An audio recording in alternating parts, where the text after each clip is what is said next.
Our next unit is statistics, and we're going to be taking a look at how to analyze and interpret data. So first of all, we need to understand how data is collected. So that's what this lesson is about. First, you need to understand or determine what your population is. The population is the large group that you want to study. So for example, you might be interested in the opinion of students at Park High School on some topic.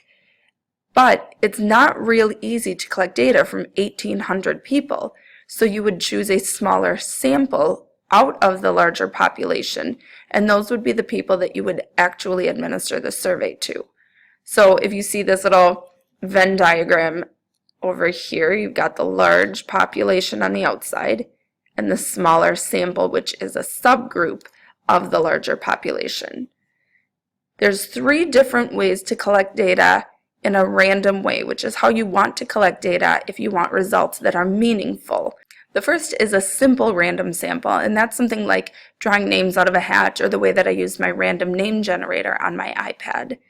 Next is systematic. Systematic is when you are surveying people or items at an equal interval, either by time or by item. So, for example, you could survey somebody every 5 minutes as they walk through the front door in the morning, or you could survey every 15th person that enters the doors. And lastly is stratified, and that's when you break the larger population into smaller groups and then randomly choose throughout each group. So for our Park High example, you could choose to break them down by grade level, freshman, sophomore, junior, senior, and then randomly choose people within each grade level to survey. So now we're going to take a look at a few examples and try and determine which survey method was used. So our first example, the Educational Testing Service divided colleges into groups. So this is our big clue right here, based on size, and then randomly chose one school from each group.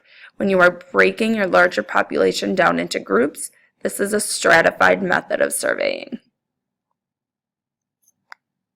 Next, Mrs. Laura uses her random name generator on her iPad to choose volunteers. I already mentioned in the last one, this is a simple random sample.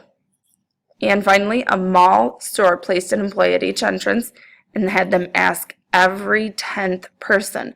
When you're looking at intervals, that is systematic.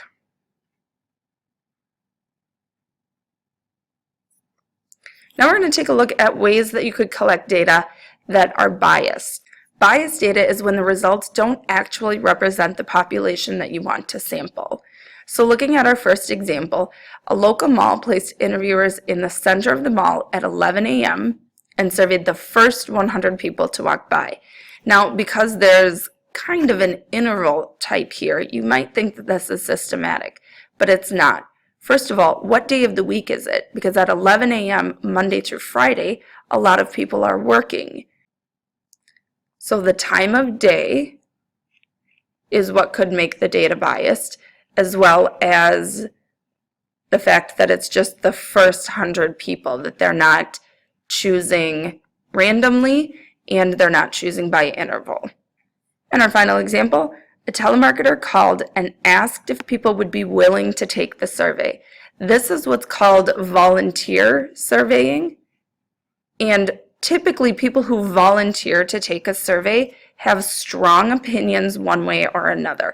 It's not your people who like some things and don't like other things and might have a really valid opinion to give. It's people who really hate it or really love it that would be willing to take the time to take the survey. So this next unit, you are going to be collecting and analyzing data. So the first thing you need to do is figure out how to collect the data. We're going to actually get the data during advisory, but you have to figure out how to choose which advisories. So you might want to randomly choose advisories, determine a way we could do that. You might want to systematically choose which advisories, so that's the interval. We can get an alphabetized list of advisories, or we can group them into grades. That could be stratified. So come up with a way to randomly get a fair sample of students at Park based on one of these types of data collection methods.